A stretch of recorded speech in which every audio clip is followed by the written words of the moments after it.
اللہ پر بھروسہ کیجئے. آپ جتنی بھی بڑی مشکل میں ہیں. اگر میرا کوئی بھائی یہاں بیٹھا ہے, بیمار بیٹھا ہے, قرض دار بیٹھا ہے, بے روزگار بیٹھا ہے, بے اولاد بیٹھا ہے, ٹینشن میں ہے, اور اس کو لگتا ہے کہ یار اب تو ایسا پھنسا ہوں کہ یہاں سے نکل نہیں سکوں گا. اچھا, زندگی میں کبھی کبھی ایسا موڑ آتا ہے, ٹھیک ہے, کہ بندہ ایک لیول پر آ کر کہتا ہے یار اتنا قرضہ ہو گیا, یہ تو میں دے ہی نہیں سکوں گا.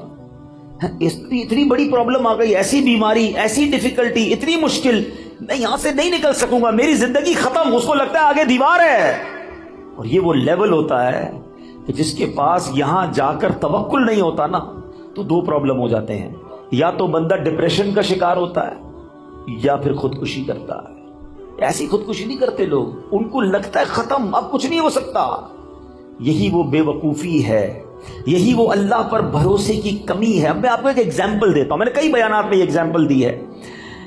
آپ کے گھر میں چونٹیاں آپ نے دیکھی ہوں گی نا, چونٹیاں جا رہی ہیں لائن لگا کر, اور آگے آپ ان چونٹیوں کی لائن جو جا رہی ہے اس کے آگے ایک سیب رکھ دیں. چونٹیاں کیا کریں گی؟ رک جائیں گی, کیونکہ ان کے لیے تو وہ سیب ایک پہاڑ ہے نا. کیا چونٹیاں سیب ہٹا لیں گی؟ نہیں ہٹا سکیں گے, ان کے لیے تو بہت ہیوی چیز ہو گئی نا, بہت بڑی چیز ہو گئی. چونٹیاں رک جائیں گی, یا تو راستہ بدل لیں گی یا واپس چلی جائیں گی. اب آپ اس سیب کو اٹھا لیں تو کیا ہوا؟ راستہ کلیئر ہو گیا نا. آپ کے لیے کیا تھا یہ؟ جواب تو دو. چونٹی کے لیے کیا تھا؟ پہاڑ. آپ کے لیے کیا تھا؟ سیب. آپ نے سیب اٹھایا, جیب میں رکھ لیا, چونٹی کا راستہ کلیئر ہو گیا. میری بات ذرا تسلی سے سننا. جو مشکل تمہارے سامنے ہے نا اس وقت, وہ تمہارے لیے پہاڑ ہے, میرے رب کے لیے کچھ نہیں ہے. ان اللہ علی کل شیء قدیر. وہ قادر ہے, وہ کن فرمائے فیکون ہو جاتا ہے. ارے میری عقل تھوڑی, میرا دل چھوٹا, میرے حوصلے تھوڑے, مجھے لگ رہا ہے پھنس گیا, مجھے لگتا ہے مر گیا, مجھے لگتا ہے نہیں نکل سکوں گا. ارے مانگو نا اس سے مدد جو قادر ہے, جو خالق ہے, جو مالک ہے. وہ تو حکم فرمائے تو چیزیں بہتر ہو جاتی ہیں. ہم نے دیکھا ہے ڈاکٹر کہتے ہیں کینسر کے اس سٹیج پر ہے کہ یہ نہیں بچ سکے گا, 15 دن رہ گئے, اور جب اللہ نے صحت دیتی ہے تو ڈاکٹر حیران ہوتے کون سی رپورٹ تھی پہلے والی, یہ تو بندہ بالکل کلیئر ہو گیا ہے. اللہ اپنی قدرت کے نظارے اب بھی دکھاتا ہے. بھروسہ چاہیے, یقین چاہیے. ہمارا پرابلم یہی ہے, ہم رب سے بھروسہ توڑ بیٹھے ہیں. مانگو نا اس سے. ایک اور آج کنفیوژن دور کر دیتا ہوں, ایک اور مشکل آج دور کر دیتا ہوں. مسئلہ یہ ہوتا ہے, لوگ کہتے ہیں یار ہم نے تو مسجد میں بھی دعا کی, کعبے کے سامنے بھی جا کے دعا کی, مزار پہ جا کے بھی دعا کی, روزے رکھ کے افطار کے وقت بھی دعا کی, تہجد پڑھ کے بھی دعا کی, ساڈا مسئلہ ہی حل نہیں ہوتا ہے. تم کہتے ہو اللہ سے مانگو, ہمارا تو مسئلہ ہی حل نہیں ہو رہا, ہمارا تو اولاد ہی نہیں مل رہی ہے, پیسے ہی نہیں بڑھ رہے, نوکری نہیں مل رہی, گھر کرائے کا اپنا گھر ہی نہیں ہو رہا, کیسے اللہ پر بھروسہ کروں. یہ وہ پرابلم ہے کہ جہاں جا کر بندہ رب سے دور ہونا شروع ہو جاتا ہے, جہاں اس کا رب سے بھروسہ ٹوٹنا شروع ہو جاتا ہے. اب سمجھو میری بات تسلی سے, آج کے اس بیان میں اپنے رب سے دوستی کر کے جانا, اپنے مالک سے محبت کر کے جانا. وہ خالق ہے میرا, وہ مالک ہے, وہ مجھے میری ماں سے زیادہ چاہنے والا ہے. سنو, جب دل میں یہ خیال آئے نا کہ اللہ میری سن نہیں رہا, اللہ کی طرف سے میرا کام نہیں ہو رہا, اس وسوسے کو جھٹک دینا. اب میں ایک اور ایگزامپل کے ذریعے آپ کو سمجھاتا ہوں. آپ کا چھوٹا بیٹا ہو, آپ کا چھوٹا بھائی ہو, اور وہ آپ کے سامنے بخار میں آئے, گلا اس کا خراب ہو, اور وہ رونے لگے کہ بابا جان مجھے آئس کریم کھانی ہے, ٹھنڈا شربت پینا ہے. بتاؤ آپ کھلاؤ گے اسے آئس کریم؟ شربت پلاؤ گے؟ وہ رو رہا ہے آپ کے سامنے, گر گڑا رہا ہے. اب آپ کا ایک دوست ساتھ بیٹھا ہے, کہتا ہے یار کیسے باپ ہو یار, بچہ رو رہا ہے, کھلا دو آئس کریم, کیوں نہیں پلا رہے شربت؟ آپ جواب کیا دو گے؟ میں والد ہوں, مجھے پتا ہے اس کو کب کیا دینا ہے, اس کو رونے دو. اگر میں نے ابھی اس کو آئس کریم کھلائی تو یہ اور بیمار ہو جائے گا. ٹھیک ہے, اب میری بات تسلی سے سنو, دل پر ہاتھ رکھ کے سنو. تم باپ ہو, تمہیں پتا ہے بیٹے کو کب کیا دینا ہے. میرے مالک کو نہیں پتا مجھے کب کیا دینا ہے. وہ نہیں دے رہا, یہی بہتر ہے میرے لیے, مانو اس کے فیصلوں کو. میں مانگ رہا ہوں اولاد دے دے, وہ نہیں دے رہا. کیا پتا ایسا بیٹا پیدا ہونا تھا جو مار کے مجھے ہی گھر سے نکال دیتا.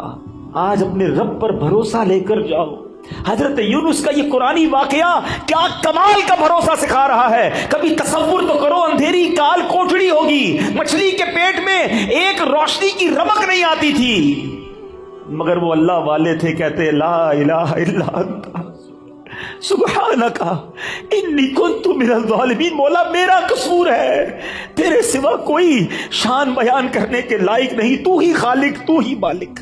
ادھر تھوڑی سی آزمائش ہو, بندہ اللہ کی بارگاہ میں شکوے کرتا, یا اللہ تو نے ایسا کیا, اللہ نے پیچھے کر دیا. کیسے جواب دو گے رب کو؟ اس نے جتنا دیا ہے کبھی سوچا ہے؟ اس کی نعمتیں معلوم ہیں؟ کبھی دیکھا ہے لنگڑے کو بغیر پیر کے کیسے جیتا ہے؟ کبھی دیکھا ہے اندھے کو بغیر دیکھے کیسے جیتا ہے؟ کتنی بار شکر ادا کیا آنکھ کا, کتنی بار شکر ادا کیا پیر کا اور ہاتھوں کا اور زبان کا. کبھی دیکھا ہے ڈائلیسس کے مریض کو جس کے گردے فیل ہو جائے, پانی نہیں پی سکتا, ڈاکٹر کہتے پورے دن میں 1 گلاس پانی پینا, اس سے زیادہ نہیں, تمہارے لیے مشکل ہو جائے گی. ترستا ہے پانی پینے کو, ہر تیسرے دن جا کے ڈائلیسس کراتا ہے. ہمارے گردے سلامت ہے, جتنا پینا ہے پیتے ہیں, جب پاس کرنا ہوتا ہے پاس کر دیتے ہیں, استنجا سے فارغ ہو جاتے ہیں. یہ نعمتیں یاد نہیں؟ ابھی پچھلے دنوں کرونا وائرس جب پیک پر تھا, اللہ ہم سب کو محفوظ رکھے. سانس کتنی بڑی نعمت ہے, یہ کرونا نے سمجھا دیا لوگوں کو کہ جب آکسیجن نہیں آتا ہے نا, انسان کہتا ہے ساری دولت لے لو میری, مجھے یہ سانس مل جائے, یہ سانس نہ رکے. اس کے پھیپھڑے پمپ کرتے ہیں مگر اسے سانس نہیں مل رہی ہوتی ہے. اس وقت کتنی دیر سے بیٹھے ہو اس ہال میں, کتنی سانسیں لینی, لے بھی لی اور نکال بھی لی, پتہ بھی نہیں چلا. کبھی سوچا یہ اللہ کی کتنی بڑی نعمت ہے؟ شکر ادا نہیں کرتے, اللہ سے شکوہ کرتے ہو. نہیں میرے بیٹے اسلامی بھائی, اس کی بارگاہ میں ہمیشہ سر جھکائے رکھنا, اور اس کی شان تو دیکھو. وہ فرماتا ہے لئن شکرتم لازیدنکم, تم میرا شکر ادا کرو میں تمہیں اور عطا کروں. کچھ بھی تو نہیں کرنا, اے اللہ تیری مہربانی, تو نے مجھے کروڑوں سے اچھا بنایا, شکر کرو نا. کیوں کہتے ہو میں پیچھے رہ گیا؟ ارے میں کروڑوں سے اب بھی آگے ہوں. اصل مسئلہ یہ کہ ہم نے اپنی سوچ کا دھارا چینج کر دیا ہے. اگر آپ کو پرسکون زندگی گزارنی ہے, میں آج آپ کو فارمولہ دیتا ہوں, اگر پرسکون زندگی گزارنی ہے نا تو نیکیوں میں اپنے سے آگے والے کو دیکھو, نعمتوں میں اپنے سے پیچھے والے کو دیکھو. ہمارا معاملہ ہی الٹا ہے, ہم نیکیوں میں پیچھے والے کو دیکھتے ہیں. ہم کہتے ہیں یار میں 5 وقت نماز پڑھتا ہوں, وہ تو پڑھتا ہی نہیں ہے. میں چلو رمضان میں روزے رکھتا ہوں, تھوڑے بہت چھوٹ جاتے ہیں, اس کے تو ایک بھی نہیں ہے. غلط آدمی کو دیکھ کر اپنے آپ کو سیٹسفائی کر رہے ہیں. اگر تم 5 وقت نماز پڑھتے ہو تو تہجد گزار کو دیکھو نا, کہ یار وہ تہجد پڑھتا ہے میں نہیں پڑھتا, وہ قرآن پڑھتا ہے میں نہیں پڑھتا, وہ تو ماشاءاللہ کاروبار کے ساتھ ساتھ دین کا کام بھی کر رہا ہے, میں نہیں کر رہا, میں کب کروں گا؟ اسے دیکھو نا جو تم سے نیکیوں میں آگے بڑھ گیا. مدنی قافلے میں جانے والے کو دیکھ کر کیوں خیال نہیں آتا کہ یہ راہ خدا میں 12 ماہ اور 30 دن کا سفر کر رہا ہے, میں سفر نہیں کر رہا؟ تمہیں یورپ جانے والا دیکھ کر پھر سونا شروع ہو جاتی ہے. کیوں؟ نیکیوں میں اپنے آگے والوں کو دیکھے اور نعمتوں میں اپنے سے نیچے والے کو دیکھو. اگر تم غریب ہو, کرائے کے گھر میں رہتے ہو, تو سوچو بہت سارے لوگ جھونپڑیوں میں رہتے ہیں, روڈوں پہ سوتے ہیں, جیلوں میں پڑے ہوئے ہیں. اللہ نے مجھے الحمدللہ اپنا گھر تو دیا, چھت تو دی ہے نا. کبھی پسند کا کھانا نہیں ملتا تو کہتے ہو پیچھے رہ گیا. کئی لوگ ایسے جو 2 دن تک کھانا نہیں کھا سکتے, مانگ کر کھاتے ہیں. اللہ نے ایسا تو نہیں بنایا نا. کروڑوں سے اچھے ہیں ہم اس وقت بھی, کروڑوں سے اچھے. اپنی اوقات پتہ کرنی ہو نا تو پیر محل میں بھی کوئی ہاسپٹل ہوگا, کوئی بڑا ہاسپٹل ہو نا, اس کے ایمرجنسی وارڈ میں چلے جایا کرو اور وہاں دیکھا کرو لوگ کیسی کیسی بیماریوں میں آ رہے ہیں. پھر تمہیں احساس ہوگا کہ صحت کتنی بڑی چیز ہے. ہر حال میں اللہ کا شکر ادا کریں. یہ قرآنی وعدہ یاد کر لو. میں دوبارہ کہتا ہوں قرآن پڑھیں, خدا کی قسم وہ خزانہ ہے قرآن, پڑھیں تو سیکھنے کو ملے گا نا. قرآن کہتا ہے لئن شکرتم لازیدنکم, تم میرا شکر ادا کرو میں تمہیں اور عطا کروں گا. آج سے شکر سیکھ کر جاؤ, اللہ سے محبت سیکھ کر جاؤ, رب پر بھروسہ سیکھ کر جاؤ. جب کوئی کام ہو جائے نا تب بھی اللہ کا شکر ادا کیا کرو, اور جب کام نہ ہونا پھر بھی اللہ کا شکر ادا کیا کرو. یا اللہ تیری مہربانی, نہیں ہوا یہی میرے لیے بہتر تھا. آپ پرسکون ہو جائیں گے جب آپ کو یہ یقین ہو جائے گا نا کہ جو نہیں ہوا وہ بھی رب کی طرف سے اور میرے لیے بہتر ہے, تو انشاءاللہ پھر ٹینشن والی زندگی نہیں رہے گی. کتنی خطائیں ہیں مگر وہ رب پھر بھی روزی دے رہا ہے. پھر بھی کھانا دے رہا ہے، پھر بھی سانسیں دے رہا ہے، پھر بھی ہم آنکھیں حرام دیکھتی ہیں مگر وہ اندھا نہیں کر رہا، ہمارے ہاتھ غلط کام کرتے ہیں مگر وہ ہاتھ واپس نہیں لے رہا، پیر گناہوں کی طرف جا رہے ہیں مگر وہ لنگڑا نہیں کر رہا۔ لیکن اس کا مطلب یہ نہیں کہ ہمیں جواب نہیں دینا۔ قرآن ہی میں رب نے فرمایا یومئذ تحدث اخبارہا، ایک دن آئے گا کہ یہ زمین اپنی خبریں دے گی۔ اور ایک اور جگہ قرآن کیا فرماتا ہے، ثم لتسألن یومئذ عن النعیم، ایک دن آنا ہے جس دن تم سے ایک ایک نعمت کے بارے میں سوال ہوگا، کیسے جواب دیں گے؟ اے دن رات گناہوں میں گزارنے والوں، اے نمازیں قضا کرنے والوں، اے نشہ اور شراب استعمال کرنے والوں، اے حرام روزی کمانے والوں، اے مسلمانوں کے دل دکھانے والوں، ماں باپ کی نافرمانی کرنے والوں، خدا کے واسطے سوچو اللہ کی بارگاہ میں کیسے پیش ہو سکیں گے؟ وہ کریم ہے، اس سے معافی مانگ لو، سچی توبہ کر لو۔ حدیث پاک میں آتا ہے التائب من الذنب کمن لا ذنب لہ، گناہوں سے توبہ کرنے والا ایسا ہے جیسا اس نے گناہ کیا ہی نہیں ہے۔ ایسا کریم مالک، اتنا رحیم مالک، پھر بھی اسے ناراض کریں۔ تو آج پہلا سبق، پہلا مدنی پھول تو اس بیان کا یہ دیجئے کہ ہم اپنے رب کی نافرمانی نہیں کریں گے، سچی توبہ کر لیں، ہاں سچی توبہ کر لیں۔ اور اللہ کریم ہے، اتنا رحیم ہے، وہ اپنے بندوں پر اب اس کی ماں سے 70 گنا زیادہ مہربان ہے۔ اب معافی مانگے وہ معاف فرما دے گا، اور پھر آئندہ گناہ نہ کریں، نمازوں کی پابندی کریں، حرام کاموں سے اپنے آپ کو بچائیں، پھر دیکھیں آپ کی مشکلیں کیسے آسان ہوتی ہیں۔ بندہ کہتا ہے پتہ نہیں میرے کام ہی سیدھے نہیں ہوتے، نہ بیماریاں دور ہوتی ہیں، نہ پریشانیاں دور ہوتی ہیں، نہ روزی میں برکت ہوتی ہے۔ تم نے روزی دینے والے کو ہی ناراض کیا ہوا ہے، شفا دینے والے ہی تم سے ناراض ہے، جس نے عطائیں کرنی ہیں اسی کو تم نے ناراض کر دیا ہے۔ ارے اس کی رضا والے کام تو کرو، پھر دیکھو وہ کیسے رحمت کے دروازے کھولتا ہے۔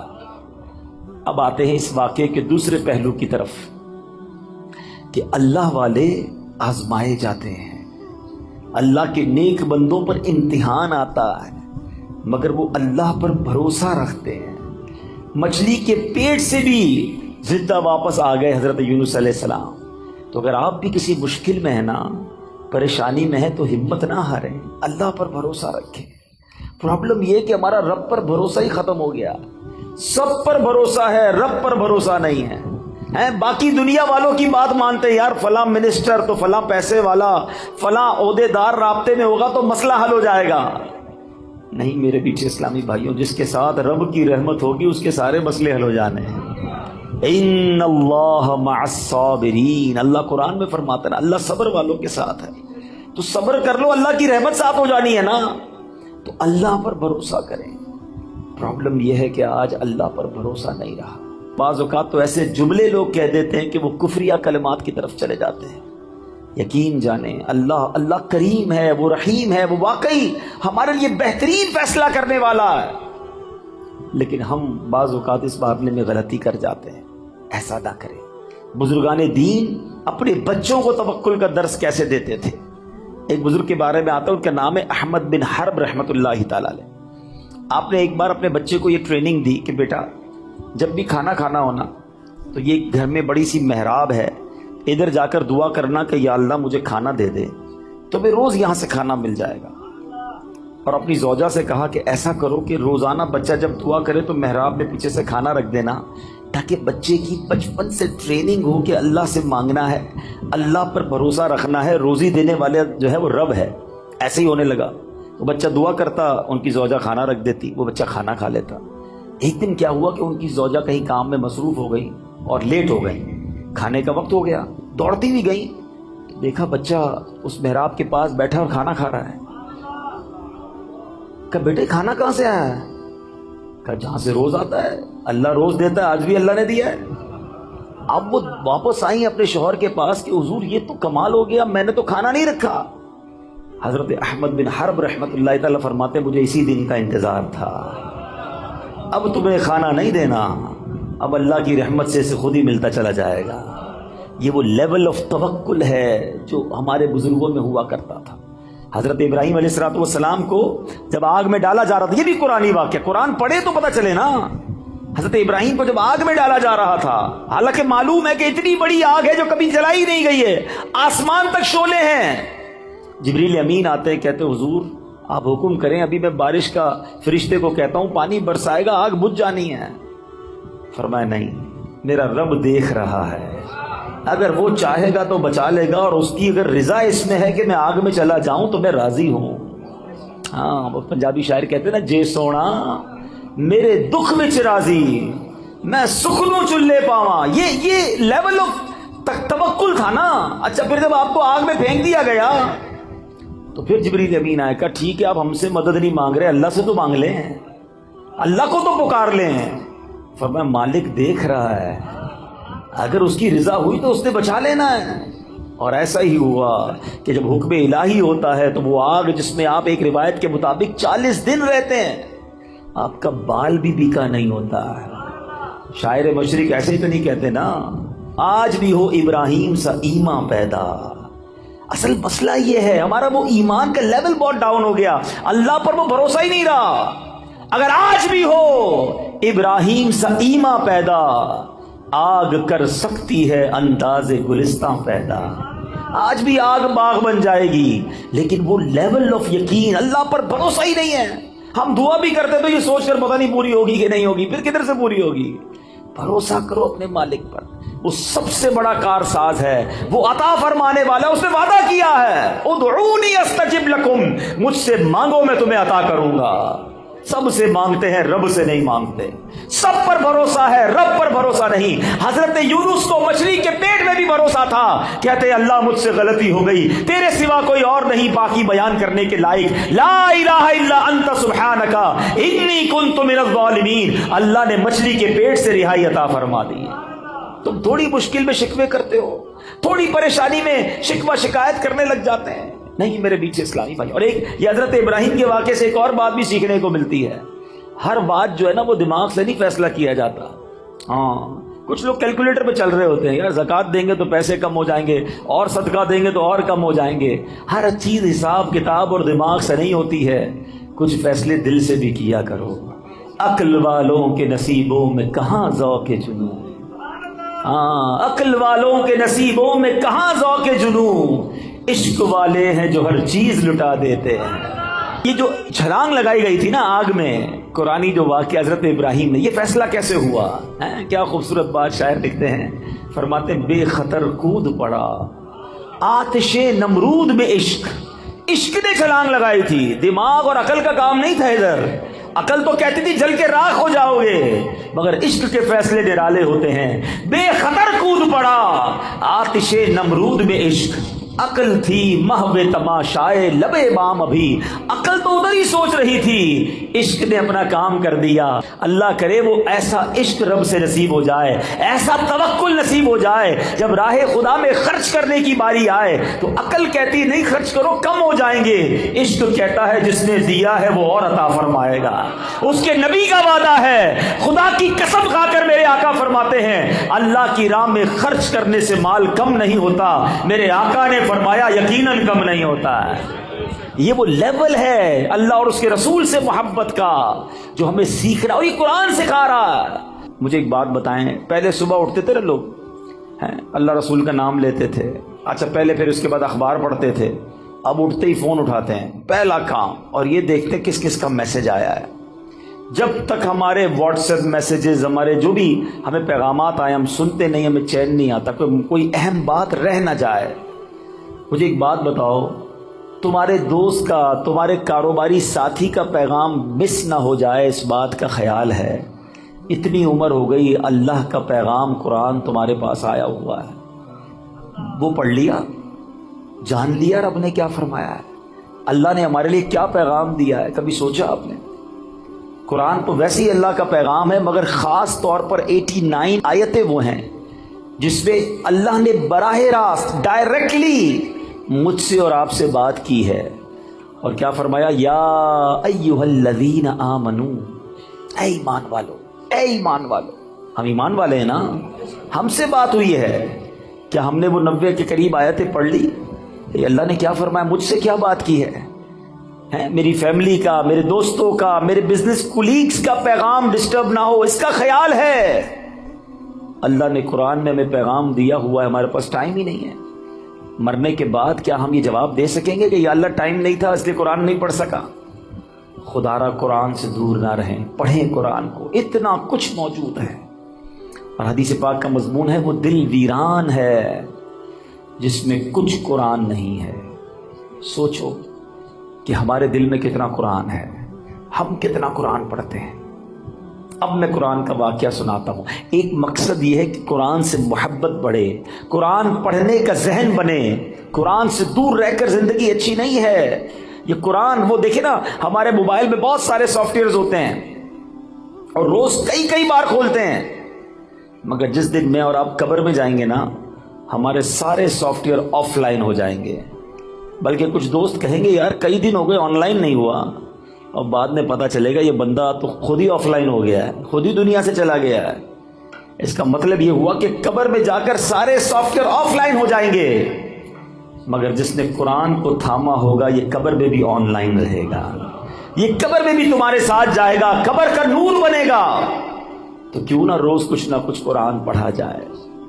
تو آئیے نیت کر لے، پہلی نیت تو یہ کر لے کہ ہم روز کچھ نہ کچھ قرآن پڑھیں گے انشاءاللہ، اس کو سمجھنے کی بھی کوشش کریں گے۔ ہے نا دعوت اسلامی آپ کے پاس، بچوں کے مدرسے الگ تو بڑوں کے مدرسے الگ، آن لائن مدرسہ الگ، آپ پڑھنے والے تو بنے، ہر جگہ آپ کو فیسلٹی دعوت اسلامی دے رہی ہے کہ کسی طرح قرآن پڑھ لیں اور اسے سیکھ لیں۔ اور اب آتے ہیں اس بڑے ہی عجیب و غریب واقعے کی طرف، اور یہ واقعہ ہے حضرت یونس علیہ السلام کا۔ شہر تھا نینوا جس کی ہدایت کے لیے آپ کو بھیجا گیا۔ آپ نے اپنی قوم کو اللہ کی طرف بلایا، وہ لوگ شرک کرتے تھے، وہ اللہ پر ایمان نہیں لاتے، بت پرستی کرتے تھے۔ آپ نے بہت ان کو سمجھایا، اللہ کی طرف بلایا، وہ قوم ہدایت نہیں پاتی تھی، ایمان لانے سے انکار کر دیا، الٹا آپ کے سامنے سرکشی کرتے تھے۔ تو آخرکار آپ نے کہا کہ اے لوگو، اب اگر تم ایمان نہیں لا رہے تو سنو، میں تمہیں عذاب کے بارے میں بتا رہا ہوں، اب تم پر عذاب آئے گا، اور میں کوئی بات جھوٹی نہیں کرتا۔ اب قوم کے لوگوں نے مشورہ کیا کہ یہ بات تو کبھی جھوٹی کرتے نہیں ہیں، اب ان پر نظر رکھو، اگر تو یہ راتوں رات ہمارے شہر سے چلے جائیں نا تو سمجھ لو عذاب آنے والا ہے، کیونکہ اگر یہ اللہ کے نبی ہیں تو جس شہر میں اللہ کے نبی ہوتے ہیں وہاں عذاب نہیں آتا۔ وہ قوم بت پرست بھی تھی مگر یہ بات بھی مانتی تھی۔ آپ پر فوکس کیا، آپ پر نظر رکھی، اور دیکھا کہ رات آپ شہر سے باہر تشریف لے گئے۔ صبح ہوئی تو عذاب کی بدلیاں، یعنی عجیب و غریب قسم کے بادل آنا شروع ہو گئے۔ قوم سمجھ گئی کہ اب عذاب آنے والا ہے، حضرت یونس کو ڈھونڈو۔ انہوں نے تلاش کیا، حضرت یونس پورے شہر میں نہیں ملے۔ اب قوم نے سمجھ لیا کہ عذاب آنے والا ہے۔ اب اس قوم نے کیا کیا کہ وہ ڈر گئے، کانپ گئے، اپنے بچوں کو لیا، عورتوں کو لیا، مویشیوں کو لیا، اور پھٹے پرانے کپڑے پہنے اور جنگل میں نکل گئے، اور رو رو کر اللہ کی بارگاہ میں توبہ کرنے لگے۔ حضرت یونس علیہ السلام پر اقرار اور ایمان لانے کی نیتیں کرنے لگے۔ شوہر بیوی سے الگ ہو گیا، مائیں بچوں سے الگ ہو گئیں، سب کے سب استغفار شروع کر دیا، گر گڑا کر رونے لگے۔ عذاب کے بادل آ چکے تھے مگر یہ روتے رہے، گر گڑاتے رہے۔ جو مظالم آپس میں انہوں نے کیے تھے، ایک دوسرے سے معافیا مانگنے لگے، کسی کی حق تلفی کی تھی اس کا حق واپس لوٹا دیا۔ سچی توبہ کر کے کہتے ہیں یا اللہ، ہم حضرت یونس کے رب پر ایمان لائے، وعدہ کرتے ہیں ہمیں معاف فرما دے۔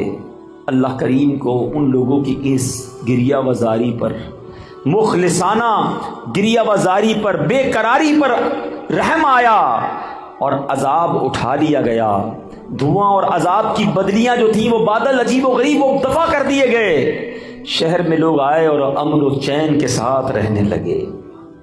اللہ کریم قرآن مجید میں اس کے بارے میں کیا ارشاد فرماتا ہے؟ قرآن کی پوری سورت کا نام سورہ یونس ہے، یہ پورا واقعہ اس میں موجود ہے۔ اللہ سورہ یونس میں ارشاد فرماتا ہے، تو ہوئی ہوتی نہ کوئی بستی کہ ایمان لاتی تو اس کا ایمان کام آتا۔ ہاں، یونس کی قوم جب ایمان لائے، ہم نے ان سے رسوائی کا عذاب دنیا کی زندگی میں ہٹا دیا اور ایک وقت تک انہیں برتنے دیا۔ یاد رہے کہ اللہ کی قدرت کا ایک اصول ہے کہ جب قوم پر عذاب آ جاتا ہے تو عذاب آنے کے بعد توبہ مفید نہیں رہتی، توبہ قبول نہیں کی جاتی۔ مگر یونس علیہ السلام کی قوم پر یہ احسان ہوا کہ عذاب کی بدلیاں آ چکی تھی، مگر جب وہ ایمان لائے تو ان سے عذاب کو اٹھا لیا گیا۔ اب ماجرا یہ ہوا، اللہ کے نبی تھے، آپ کو بتا دیا گیا تھا کہ عذاب آنا ہے، آپ نے اپنی قوم کو بتایا کہ عذاب آنے والا ہے، خود چلے گئے تھے۔ اب جب واپس آئے تو دیکھا قوم چین سے رہ رہی ہے، کوئی عذاب نہیں آیا۔ تو لوگوں نے کہا کہ حضور آپ اپنی قوم میں تشریف لے جائیں۔ فرمایا میں کیسے جاؤں؟ اب میں قوم میں جاؤں گا، یہ لوگ تو مجھے جھوٹا سمجھیں گے اور مجھے قتل کر دیں گے، میں تو ان کو کہہ کر آیا تھا عذاب آئے گا۔ آپ اپنی قوم کی طرف جانے کی بجائے آپ اس قوم سے دور سمندر کی طرف چلے گئے، کشتی میں بیٹھے۔ جب وہ کشتی آگے جاتی ہے تو بیچ سمندر میں جا کر وہ کشتی رک گئی۔ اس زمانے کے لوگوں کا یہ ماننا تھا کہ بیچ میں کشتی جب ہی رکتی ہے جب کوئی بھاگا ہوا غلام کشتی میں بیٹھا ہو۔ تو لوگوں نے کہا ایسا کرتے ہیں، قرآن دازی کرتے ہیں اور دیکھتے ہیں کہ کون ہے جس کی وجہ سے یہ کشتی رکی ہے۔ اب جب قرآن دازی کی گئی تو حضرت یونس کا ہی نام نکل آیا۔ اس قوم نے حضرت یونس کو ہی کشتی سے اتار کر پانی میں ڈال دیا، ڈبو دیا پانی میں۔ ایک طرف قوم بچھڑ گئی، ایک اور آزمائش کہ اب آپ پانی میں ڈبو دیے گئے بیچ سمندر کے اندر۔ اور اللہ کا حکم دیکھیں، اللہ کی کرنی دیکھیں کہ ایک بڑی سی مچھلی آئی اور حضرت یونس کو نگل گئی۔ اب آپ مچھلی کے پیٹ میں ہیں، ابھی زندہ ہیں، ایک کال کوٹھڑی ہے، نظر کچھ نہیں آ رہا۔ اب حضرت یونس نے اس مچھلی کے پیٹ میں کیا پڑھنا شروع کیا؟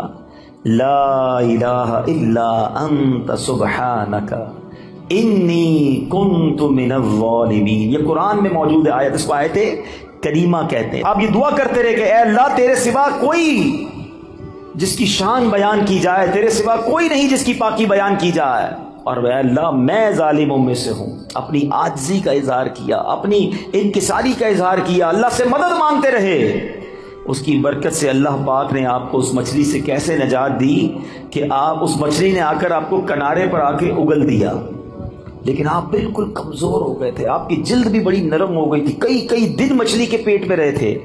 اب اللہ کی قدرت کا ایک اور نظارہ یہ ہوا کہ اس ساحل کے کنارے جو ہے ایک بیل اگتی ہے اور آپ اس کے سائے میں آرام کرتے ہیں، اسی سے کچھ کھانا پینا بھی آپ کو ملتا ہے، آپ میں توانائی آ جاتی ہے۔ اور اب آپ اپنی قوم کی طرف جب جاتے ہیں تو قوم انتہائی محبت اور احترام کے ساتھ آپ کو ویلکم بھی کرتی ہے اور ایمان بھی لے آتے ہیں۔ یہ واقعہ میں نے بڑے مختصر انداز میں آپ کو سنا دیا۔ سورہ یونس کی تفسیر پڑھیں تو اندازہ ہوگا کہ اللہ کی قدرت کے کیسے کیسے نظارے قرآن میں موجود ہیں۔ عقل حیران ہو جاتی ہے کہ مچھلی کے پیٹ میں حضرت یونس علیہ السلام کیسے زندہ رہے۔ اللہ اکبر۔ تو اے میرے میٹھے اسلامی بھائیوں، اب اس واقعے سے ہمیں بہت کچھ سیکھنے کو ملتا ہے۔ ہمیں یہ سوچنا چاہیے کہ مچھلی کے پیٹ میں آپ کتنا ٹائم رہے۔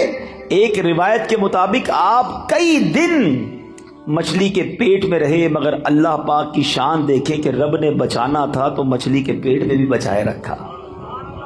زندہ رکھنا ہو کہتے ہیں جسے اللہ رکھے اسے کون چکھے۔ اب اس ایک قرآنی واقعے سے بہت کچھ سیکھنے کو مل رہا ہے۔ پہلی بات یہ سیکھنے کو ملی کہ سچی توبہ یہ اللہ کی رضا کا سبب ہے۔ کتنے گناہ کیوں نہ ہو جائیں، کتنی خطائیں کیوں نہ ہو جائیں، اس کی بارگاہ میں اگر گر گڑایا جائے تو وہ خاص کرم فرماتا ہے، وہ آتے عذاب ڈال دیتا ہے، وہ رحمت کی برکھا برساتا ہے۔ مگر پرابلم یہ ہے کہ آج ہم اللہ کی بارگاہ میں سر نہیں جھکاتے، اس سے سچی توبہ نہیں کرتے، اس سے دوستی نہیں کرتے۔ گناہ ہو گئے نا، مگر وہ کریم ہے، وہ رحیم ہے، اس سے مانگ لے معافی، مگر سچی معافی مانگے۔ یہ توبہ نہیں ہے کہ یا اللہ میری توبہ، یا اللہ میری توبہ، اور پھر دوسرے گناہوں کے پلان باقی ہیں۔ نہیں، سچی توبہ کہ اب نہیں کروں گا۔ جتنے گناہ ہیں وہ کریم کرم فرمائے تو ایک باری میں معاف فرما دیتا ہے۔ کیا خوبصورت شعر پنجابی شاعر کہتا ہے نا، کتنا کریم ہے میرا مالک۔ ہک گناہ میرے ماں پیو ویکھے مینوں عمری منہ نہ لاویں، ایک گناہ میرا ماں پیو ویکھے مینو عمری منہ نہ لاوے، لکھ گناہ میرا مالک ویکھے او پھر بھی پردے پاوے۔ اللہ کرے کہ دل میں اتر جائے میری بات۔ یہ پیغام، یہی محبتیں، اللہ اور اس کے رسول کی محبتیں دعوت اسلامی کے مدنی ماحول میں سکھائی جاتی ہیں۔ خدارہ اس ماحول میں آ جائیے، یہ بڑا کمال کا ماحول ہے۔ یقین کریں اس دنیا میں بہت ساری برائیاں ہیں ہر طرف، اس ماحول میں آ کر بیٹھتے ہیں تو اللہ سے محبت بڑھنے لگ جاتی ہے، اللہ کی اطاعت کرنے کا جذبہ بڑھنا شروع ہو جاتا ہے، نبی پاک کا عشق دل میں بڑھتا ہے۔ تو اس مدنی ماحول سے وابستہ رہیں، اجتماعات میں آئیں، مدنی قافلوں میں سفر کریں، مدنی چینل دیکھیں، دعوت اسلامی کا ساتھ دیں۔ اتنا بڑا دین کا کام دعوت اسلامی کر رہی ہے کہ میرے خیال سے دنیا میں اتنی بڑی دین متین کی خدمت شاید کوئی اور آرگنائزیشن نہیں کر رہی۔ میں صرف قرآن کی اگر بات کر لوں، ابھی آج ہم چونکہ قرآن پر ہی بیان کر رہے ہیں، تو قرآن کی جو خدمت دعوت اسلامی کر رہی ہے، اس وقت دعوت اسلامی کے بچوں کے 4,500 کے قریب مدرسۃ المدینہ قائم ہے۔ تقریباً 2 لاکھ بچے بغیر کسی فیس کے قرآن پڑھ رہے ہیں۔ 95,000 سے زیادہ حافظ قرآن بن چکے ہیں۔ 2.25 لاکھ سے زیادہ بچے ناظرہ قرآن پڑھ چکے ہیں۔ آپ ذرا سوچیں۔ اور پھر ساتھ ساتھ جب بچوں کے قرآن کی بات ہوتی ہے، بڑے کہتے ہیں اب تو ہم بڑے ہو گئے، بچپن میں پڑھا نہیں تھا، تو دعوت اسلامی نے مدرسۃ المدینہ بالغان بنائے، بڑوں کے مدرسے بنائے جس میں بچے نہیں آتے تاکہ آپ کو شرم نہ آئے۔ اور وہ کب ہوتے ہیں؟ عشاء کے بعد مسجدوں میں 15 منٹ 20 منٹ 30 منٹ جائیں، اپنا تلفظ درست کریں، اپنی قرآن کی تلاوت کریں۔ اور اس کے ذریعے بھی کتنے اسلامی بھائیوں نے قرآن ختم کیا، ہزاروں کی تعداد میں الحمدللہ یہ مدرسے پاکستان میں موجود ہیں۔ پھر ایک اور کام کیا کیا دعوت اسلامی نے؟